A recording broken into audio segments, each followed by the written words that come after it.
language. Fuck it, like we put it out there. Wait, so because you guys are at the same table. Sometimes at the same table, sometimes different tables. We play off the ignorance of the dealers. So you're saying really to not get caught by the dealer for Yeah. Dealer or the persona. Y'all hustle the casino. Yeah. Okay, I see. So, yeah. That's what's up. All right, guys. Welcome back to another episode of Cheat Code Unlocked, man. Today we got a really dope episode, man. My guy, Chad Copeland. Chad Copeland, man, the greatest. Hey, man, give me some, man. Don't Camera's on. Yeah, I know. Camera's on, man. So we got Chad Copeland, man. Chad's a brother we met on Clubhouse. Great dude, man. During the great Clubhouse debates. Yeah. Chad is a very interesting guy, man. Chad actually has, he's in the crypto financial literacy space with his brother Brandon Copeland, pro NFL player. Another interesting fact about Chad, a lot of people don't know, Chad was actually a professional blackjack player, right? A professional blackjack player, a lot of people don't know about professional blackjack. So Chad, I appreciate you being here on the show. Definitely. I'm looking forward to learning more about professional blackjack and how it applies to trading and how it becomes the Russell learning for trading with blackjack. Yeah. I appreciate you being here, man. I appreciate y'all having me. Cheat code. Cheat code. Number one. Number one. You heard it first, man. It's coming from a certified Chad Copeland, man. Certified, man. Appreciate it. Nah, man. So Chad, man.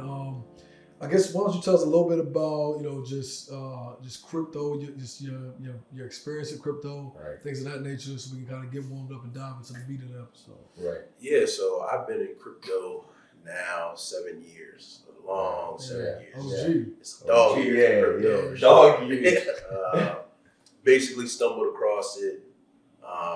Just graduated from college in DC. And started playing professional blackjack. Man, different. Different. Fun time. I like the risk. I gotta learn a few things. You know all about risk and reward. That man risk management be in the movie 21. Yes, teaching risk management. Right. But basically, playing, all across the country. But at that time, gambling was still illegal in a lot of places. So it was Atlantic City, Vegas, mainly. Some speakeasy type time. Right. But there was a few basically poker players met along the way. Right. Who were using pretty much Bitcoin to online gamble. Right. Wow. So online gambling wasn't a thing. I never played poker, but ended up getting some, just thinking that I would eventually play. Right. Looking back on some of those transactions, hitting myself on the head. Yeah. I didn't know what I had at the time. Right. But that was my first exposure. And then just reading and doing my own personal education and stuff like that. And like most people, leading up into 2017, where first bull run, man. Yeah, right. I was part of that bull run, man. Yeah, look, got into it when Bitcoin first crashed. First cracked 700. Right. Okay. That's because at that time gold was about 700 an ounce, about 800 an ounce, something like that. And I was like, damn, man, this Bitcoin thing, man. This Bitcoin is starting to keep up with gold. Right. It's like it's right neck and neck. And I was like, yo, man, I might have to do. I just made money on a real estate property.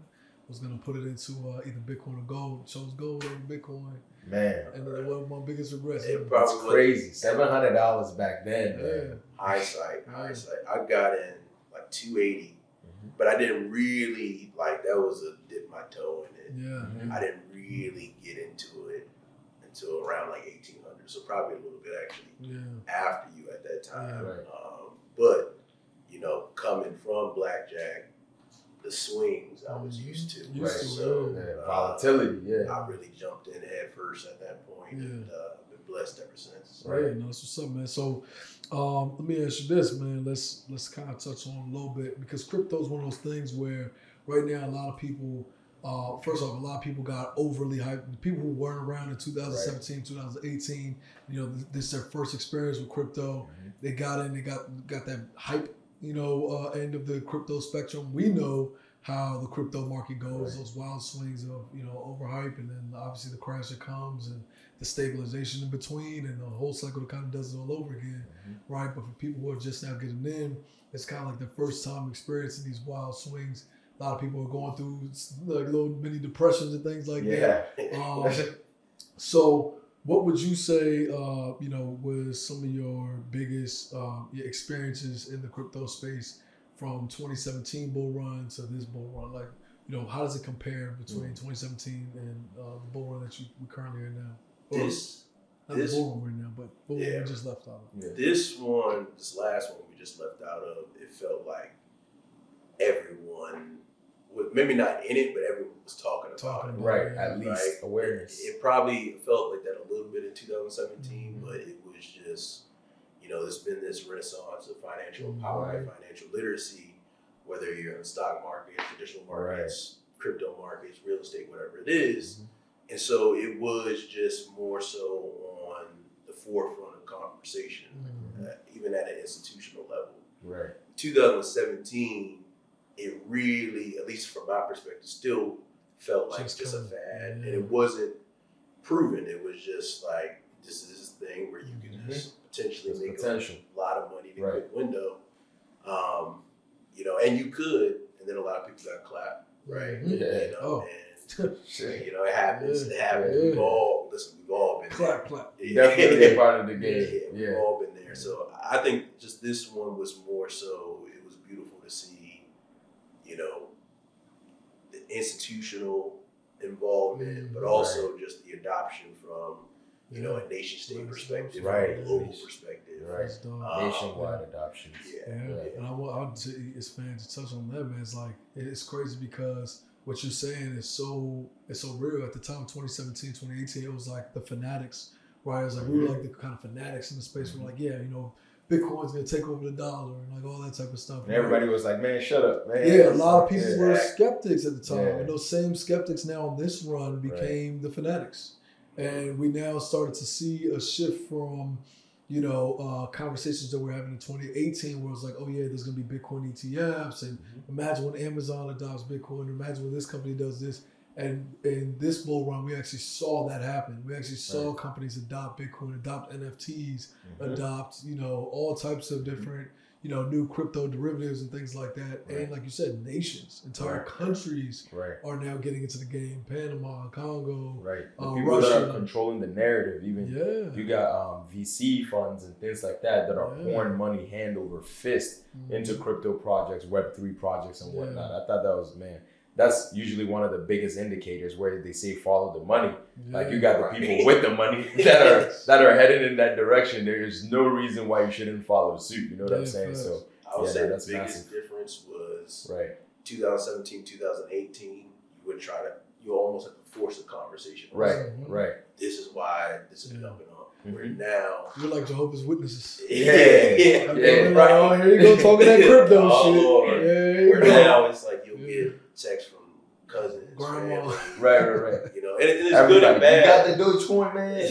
Like, yo, that's the word. Crazy. It's good and bad. You know, when things are going well, you might get a text here. But when things are going bad, you know, that's when your phone blows up. You know, turn on not disturb. But it's beautiful to see. I'm excited to see where it goes over the next 10 years. And I think the biggest and most important thing about I think this bull run is that, you know, even though a good portion of them will probably go to zero and fail, I think some of the blue chips have, you know, pretty much established themselves with enough credibility that they will be here. They have some utility, and the resources being poured into the space is really exciting to see. And we just got to keep educating people on it so it's protected and can, you know, navigate this field. So no, that's actually really dope. Nah, for sure, man. About you know, just gambling, blackjack. Like, you know, I've always been curious. I love blackjack personally. After watching the movie 21, I know a lot of people went crazy about that movie. Saw that dude counting cards and all these numbers popping up. Watch it today. Yeah, nah, that's a fact. After this episode, I definitely got to watch that. But tell us a little bit more about, you know, blackjack, man. What your experiences has been, how you even broke into the space and everything like that. Yeah, I broke into it. I was an econ major. Okay, and, that's what's up. Halfway through that, I realized you had to get a pretty much master's to get a job you wanted that, which I didn't want to do anymore. So, so when figuring out what I wanted to do my senior year, I had a roommate who was into magic tricks when he was a kid and stuff. Yo, this is really like the movie. Like, well, he brought up, he called me like December, like, have you ever seen the movie 21? And I'm yeah. And he's like, because you want to count cards. And I said, yeah, as a joke. Yeah. Was doing the whole thing as a joke, but then practicing it it was interesting, just like learning something new. Right. People thought I was way smarter than I was, right? Yeah. So as far as a conversation and a network perspective, it right. was great. And really at the time, I was thinking that like, okay, to be honest, I have nothing that makes me stand out if I'm trying to get a job. Right. This is something at least I can bring up this experience and hopefully they'll ignore I don't have the 3 years of work experience yet. Talk about that. So, really just practice for months. Read this book called The Blackjack Life. Oh, man. Nathaniel Tilton. I got to check that out. Definitely do. Great book. Went up to Boston, met with him in person. He gave us a little bit of direction. And then the rest was history. But a lot of the things So you met with the guy that wrote the book? Wrote the book, yeah. Oh, man. That's different. Yeah. Send an email, shoot your shot. That's something right there, man. Talk about shoot your shot, man. I shot my shot, I don't message presidents, you know what I'm saying? I got no limits. When we were first starting out, man, he DM'd Waka Flocka. We actually had an interview but we pitched Waka Flocka on Chico. He's supposed to be one of our first investors. Shout out to Waka Flocka, man. Yeah, man. You got some things to talk about, but you know what I mean? We had a whole thing with him, saying he's gonna come on. That fell through a little bit, but we also had this guy went and DM like Michelle Obama. Literally DM Michelle Obama, like somebody's gotta be taking care of those DMs. Yeah, I was thinking too small. Yeah, you gotta go all the way up, man. I got no limits, man. So look, man. So let me ask you a little bit about what was the experience of Blackjack once you kind of got into? What was that like? What was the money like? You know what I mean? Like how did that whole thing? It was fast paced, right? You're young, and a lot of people in casinos are older, right? You have that dynamic of it. The money is good. I always tell people the money is good if it's not your only source of income. We made a lot of money, but we quit our jobs to do it, and we were living off of the money we made from Blackjack. Right, and so we're really full time in it. Yeah, if we want to do something, we're gonna do it. So that's the only thing I would say if I had to do it over again. I would have done is I would have still kept your job. I wouldn't have kept my job. I would have had a different job. They gave me the freedom. To do with Blackjack. Understood. That makes sense. But had that income coming in. But the main thing you learn is a lot of parallels between that and trading. Right. A lot of. For example, Bill Gross, hedge fund manager, used to play professional blackjack. Our betting system, which is a Kelly Criterion betting system, can also be used to optimize your portfolio. And it's rumored that Warren Buffett uses it. I can't confirm that. I didn't hit up Warren. Kelly Criterion. Kelly Criterion. Criterion. The most important thing that I think is the parallel between trading and blackjack is risk management. Right? The whole, the Kelly Criterion, the system is to avoid the risk of ruin, otherwise going broke. Right? So it basically tells you how much to wager or bet based off of your confidence in a given play. Not actually your confidence, but statistical confidence in a given play. And in trading, it's the same thing, right? Like you can't go all in on one, even if you believe 100% on a given play. You can't. It would be unwise to go all in on it, right? And so there's a lot of principles that I was able to take from Blackjack and take over to my crypto trading career at that time. Fortunately, I became an investor, but crypto trading. Not unfortunate, man. I don't know. I said fortunately. Fortunately. Investor. When I was doing it, I didn't have the cheat code around. So, I was doing it off the strength. So, that experience prepared me in all different facets of my life, and I do believe it was the best experience I've ever had. Despite I always joke with people, my graduation day was my mother's favorite day and worst day because it's when I graduated. But I also told her I was quitting my job to do Blackjack. So, I know Mom. You said let me balance out the good news with some less fortunate. I just graduated, but I'm about to go play professional blackjack in Vegas. I'm moving out to Vegas. Going to Vegas. Yeah, nah, I feel that. I mean, I think everybody's parents go through the same thing. I think for even sure. with trading, it's like, you about to do what? Day trade? Trade? What is even that? Yeah. Like, people look at it like it's gambling, right? Yeah, definitely. I tell people all the time, like, it's a skill-based game. You know what I'm saying? Mm-hmm. Like, you get your skills up, you have success. You're able to manage your risk. Mm-hmm. Same thing in blackjack, same thing in poker, right?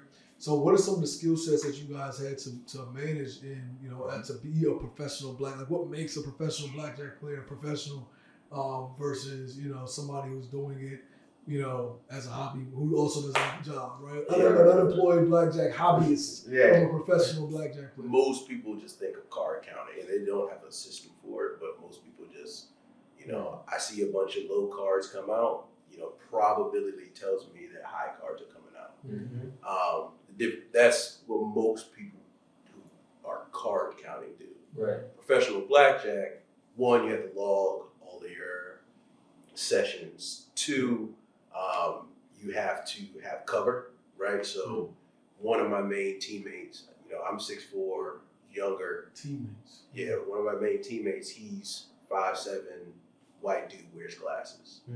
I look like an athlete. So there was literally plays and decisions that I could make due to other people's ignorance, unfortunately, that he couldn't make because he looked intelligent. Really? Right? And so that cover was important. Hold on, so explain that a little bit more too, because I'm trying to understand what do you mean by cover? So he goes in a casino, and when the count goes up really high, you're supposed to bet more and stuff like that, right? There's a way to do it to not, be obvious, but generally speaking, that's what happens.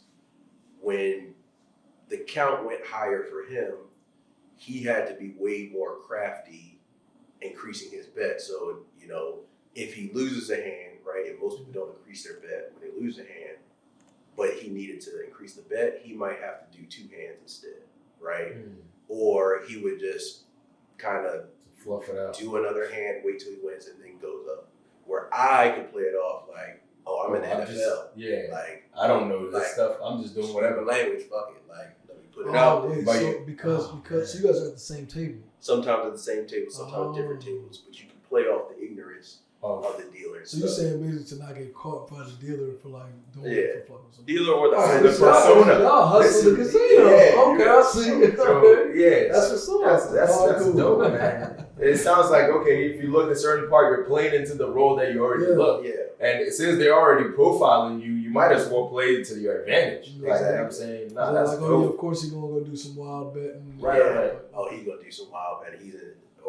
Sometimes I went in there. I'm in the NFL. Sometimes I went in there. Right. I'm an agent or something like that. Did you ever wear some bling and shit like that to kind of spruce it up a little bit? Throw some little pizzazz on it? Pizzazz. Parsley. Brutal. It was just more so like what I would wear. More than anything. It wasn't jewelry or anything. Some sweats. I had arms out. Arms out. I got the arms out. Guns out. With him, it was, sometimes you had to take off the glasses. Right, the 4 eyes. Do his hair a certain way. And we weren't doing costumes and all that stuff like that. But and then you would have, to be honest, you have different personalities at different casinos. Different casinos have different vibes, right? So definitely. The cover is an important part. Then actually what you bet, right? Like everything we do not decide what to bet. The count decides what we bet. Basically, at certain counts, right? Your true count of 1 or 2. Basically, a count like a +1 correlates to your betting unit. So if you have a betting unit of $100, right, meaning every hand you're betting $100. The true count is +1, you're betting $100. If the true count is +4, you're supposed to bet $400, right? It goes up to +6. Really, you don't go over that because you're overexposing yourself. Regular card counters and gamblers don't do that. They'll just, like the count, I think the count went up, I might go for $25. to $400 if they do go up. Or, I might go up $25 to $50, but the account calls for something. It's just like an options chain, like being in the money and out of the money. So the out of the money essentially will be the probability of the house winning versus in the money is your probability of you winning, and then the zero is the neutral. Yeah. The strike price. Yeah. That's how I just visualized it in my head. Yeah. And then basically your position sizing is very similar to what you're talking about with your, what did you call it? The true count. The true count. So so there's a like a lot size essentially that you put in for your bet. So if it's $100 increment, it'd be very similar to utilizing 1% of your portfolio for a particular trade, or incrementally depending on what the setup might be. Yeah, and based off our system, we never expose more than 2.5% of our bet on a given bet. In theory, right? There's some bets where it's like you might put out $600. You might have to split. You might have to double a couple times, but if you're putting out $600 with that betting unit, the odds are in your favor. So you're actually looking forward to those opportunities to make more money. What's the most money y'all ever won as a team? The most money we made was, I would say me first and him. So the quickest I made, it was a mistake, was at Mandalay Bay. It was a two deck, so the counts moved faster. I made $12,000 in like 6 minutes. Oh man! But it was looking back on it, it was obvious. So like, I could have kept playing, but I just like left because I was like, no, when it too fast, right? Yeah, made 12 G's. Yeah. The most we made was probably 30 within a given one session, like both of us sitting there. And that was when, like, fresh out of college, looking for an apartment. Oh man, making that type of money then that's big money that time. But it's all relative to your bankroll, exactly. Right? So we were fresh out of college. We put all our money into it. Yeah. Our money wasn't long. Right. And then we had invested money, right? If the denomination of chips, it doesn't make any difference when you're playing this. Right. So we had, at the time, we had $1 million bankroll. That 30,000 in the same given time could easily be 120, 140. Yeah. Because we didn't have that bankroll. Exactly. That's dope. Yeah, that's dope. That sounds like, it sounds very similar to like the trading world. So almost very similar. You go in, you have your trading plan, you have your team with you, your community that you guys are looking in, coming in to execute your strategy, and you're executing. You have a very systematic way of executing your game plan. And that's the same way to be successful in trading as a professional trader, which is, we don't really use that term professional trader like that. But that's really what it is that we're doing. That's what a lot of people who, because trading is so accessible, they look at it like, oh, I open a brokerage and I start buying and selling stuff. I'm a trader, right? And it's almost similar to walking to a casino and you never played blackjack before or poker, and you sit down and start playing. Yeah, you're going to win some hands. You know the general rules, right? You're going to win some hands, you're going to probably lose more than you're going to win. Yeah. And then you go like, oh, that's just gambling, that's some bullshit, right? These are things that, I think it's really interesting to kind of draw those parallels, because so many people, like I said, say that trading is gambling when it really is a matter of, having a proper, risk management strategy, having a proper trading plan, having a proper position sizing strategy, and things like that. It just makes perfect sense. The difference between trading and gambling is, in my opinion, how you feel after losses. Because even if you lose at a certain trade, you might feel a certain way, but if you, again, follow whether it's your rules or your checklist or whatever, you can live with it and fight another day.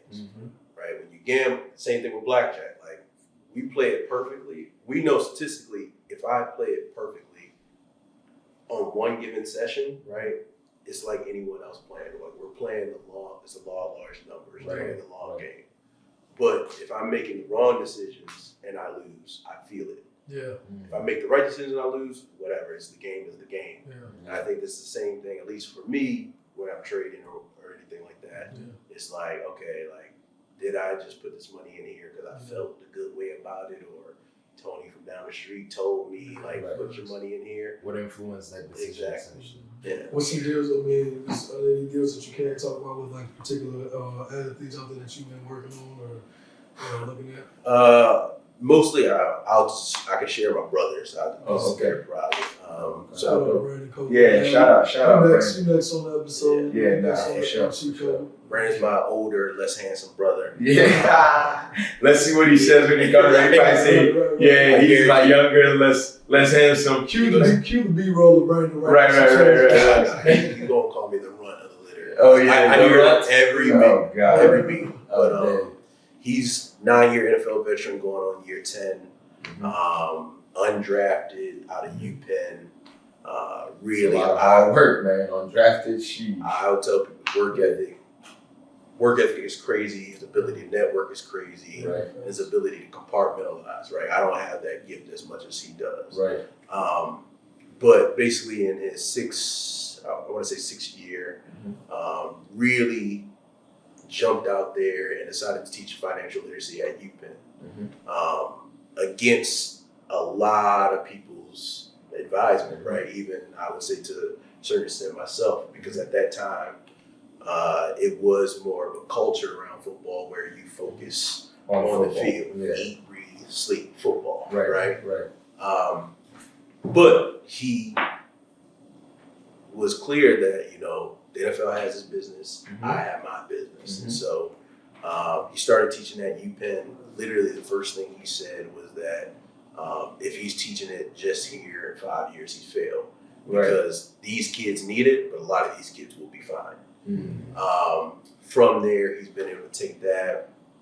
Now we're in high school, over 70,000 students, different colleges, and then we've been able to take that kind of, I don't even want to say business, but taking the attention that's gotten, because a lot of the stigma at that time was, the dumb jock athlete, right? Really changing the narrative, took that, really started working together mostly on speaking engagements. And then from there, doing partnerships with companies, either being the director of financial education or consultant. So we work with the company Subject, based in LA. They do Netflix style education at the high school level. That's how we're able to get into a lot of those schools. And then we do have partnerships with Kiplinger. It's a personal finance magazine. I heard of Kiplinger. And trying to, trend younger with them. And then also, building, his class is called Life 101, building that out. So we have a team, a really good team that works day in and day out, building that e-course, building the products that we provide on that platform. Right. So. That's what's up, man. I mean, that's one thing that we talk about all the time, even things like, taxes. Things as basic as taxes where for a fact, if you're in this country, that's one thing that's guaranteed. You're going to get taxed. You know what I'm saying? But it's crazy that we go through our entire school system without really learning how exactly the tax system works. How to even file for taxes in the first place. You're going to get filed for taxes every year, but we don't learn that in school. It's something that's so crazy. It's almost like people are waiting for you to default on your taxes just so they can take advantage. So that's excellent, man. The one thing I learned about taxes is pay that money for a professional. I'm the most worthwhile person on this earth. I'm quick to pay that.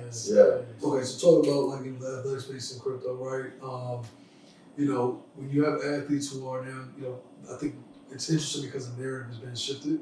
A lot, like you said, changing the narrative where you had this mentality before where it was this 30 for 30 going broke type of deal, right? A lot of athletes are branded as, financially responsible, not intelligent, whatever it may be.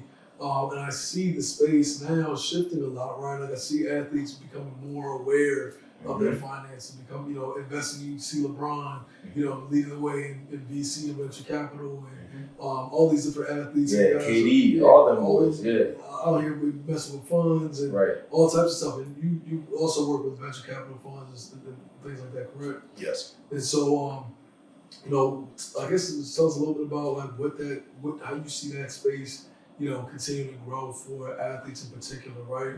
Whether it's venture capital, whether it's crypto, Web3 opportunities, things of that nature. I know you're saying, investing into on the infrastructure side of crypto and stuff like that. But what would you recommend to athletes that are out there now trying to get into, diversify their income and things of that nature. Squeeze all the juice out of your platform while you have it. Right. And I would even say I got that from my experience. I got that from seeing my brother. You have a brand, and people will a lot of times come to you to push their products and push what they're doing. And just one, I'll say the first thing is understanding that there is a space and a time for that. But the first thing you need to focus on is building what you're passionate about outside of whatever sport you're playing, right? Rule number one is eat what you kill in front of you. So like we, at least from our team, we understand that a lot of this stuff doesn't go as easy if our brother isn't playing football, right? So when it's football time, it's nothing else, right? It's football. It's football and maybe family. It's football and maybe family. That's it. I would say the second thing is understanding, at least from the venture perspective, right? A lot of these companies venture capital, and they will tell you that, you give me this capital, if this company works out in X amount of years, you could potentially get this return on investment. But you also have to understand that they'll leverage your name. So they'll take your capital, put that you're on an investor, and they'll use that to get more capital. Attract more capital. So understand the power that you have. That's something that we actually even talked about. Like for the longest time, we're like, we just, a self-funded company, we do everything ourselves. And people like, as a company, that our goal is to become a publicly traded company. People always like, it's not even about using the funding that you get or the raise. Like, it's not even about the money that you get. It's about the people and the backing behind the brand. It's like, you got LeBron's, venture capital behind you. You got Jay-Z's venture capital behind you. You got Ray Dalio, whoever it is, like their name behind it. It's like, that's a brand. At that point, everybody wants to get involved. That way, once you get to the public markets or once you're, in the mid stride of doing your raises and things like that, you can be like, this is a company that's solid. This person is backing. This person is backing. Tone. We was out with Mike. Oh, yeah. Not too long ago. And he's got the tonal system, the workout system. Right. House. And like, I said, he's telling me about it. So the very first thing out of his mouth was, this is LeBron's back. LeBron back this. LeBron back this. So it's like automatic. We were like, this is a solid brand. It legitimizes the tool, whether or not it's the greatest tool in the world now. Like, LeBron back this. And LeBron is one of the greatest athletes of all time. It's like, this gotta be good. Once you realize that as a private company or a startup or a growth stage company, you're pretty much always raising money, right? Like, the worst time to raise money is when you actually need it. Facts. So human capital, in a way, is a little bit, at least to me, in my opinion, more significant than the actual monetary capital, because that's just a given, right? That's a part of the business. But you having the right name, right, on an investor deck or whatever it might be, say you invest 10K into a company, right? That could also, them leveraging your name could bring them in 100K, 200K, 300K. Million. Never know. The other thing I would say is like, figure out what's for you, right? A lot of offers would be like, hey, we're only taking 50K checks. You have a conversation with them and be honest, or just have a conversation with them, you can probably come in lower, right? But figure out your framework. There's some people who, hey, I'm only cutting 10K checks. I don't care if it's the next, Tesla or Nike, whatever it is, I cut 10K checks. That's discipline too. Period. Right? And so finding out what works for you, right? And your bandwidth, and then network. Because if you are on a deal and you bring someone else on that deal, right, and the deal works out well, that person, if they ever get a deal, will bring it to you, right? And that's how you not necessarily grow your portfolio, but you grow the opportunities in front of you to invest in. And then it comes down to, hey, let me vet all these opportunities and stuff like that. The success in trading and gambling is in the details. It's in the repetition. It's with anything you do is mastering the skill set getting that repetition down pat, and having a boring trading strategy. That's the most successful strategy you can have out there, all the boring ones. Yeah, Warren Buffett, man. Facts. It works. Be greedy when others are fearful, fearful when others are greedy, and keep it moving, man. Man. So, yeah, definitely. Well, Chad, man, I appreciate you being here, man. I think it was a really interesting, dope conversation because I don't think a lot of people... I'm about to pick up Blackjack. A lot of people, look at Blackjack as legitimate or look at, trading as a thing, and it's to kind of draw those parallels. I think it's a unique perspective. I'm really, thankful for having a conversation, man. I appreciate you, man. Appreciate you, Chad. We got more things to do, man. I want to see that. We got a lot of things to do for sure, man. So listen, man, y'all out there, lessons from here, Chico's from here. First off, the what's it called again? Kelly Criterion, man. We're going to get that Kelly Criterion. Chad going to give us that Kelly Criterion. We're going to drop it in the link below. So make sure y'all, you know what I'm saying, do your thing, like, comment, subscribe, all that good stuff. Yeah. Make sure y'all tap in with the cheat code. Make sure y'all not gambling out there, especially in these markets. Right. It's not the time to be gambling. Money is not made on the fast instant gratification plays. It's the gratification side. Money is made in the boring side, putting in the work, hammering that strategy. Right. Doing the work that's necessary to be successful. And make sure you got a team with you. You know what I mean? There's communities out there, your friends. It doesn't matter. Chico, we got 18,000 people now, but we started out with a handful of us. It was me, Jay, and two of our other friends, 4 people that we started really trading together in the first place. So build your tribe, find your tribe so that you guys can help each other win in the markets no matter what. And man, listen, the cheat codes we got for y'all, man. Make sure y'all tell a friend to tell a friend to tell a motherfucking friend. Let's go on the next one, y'all.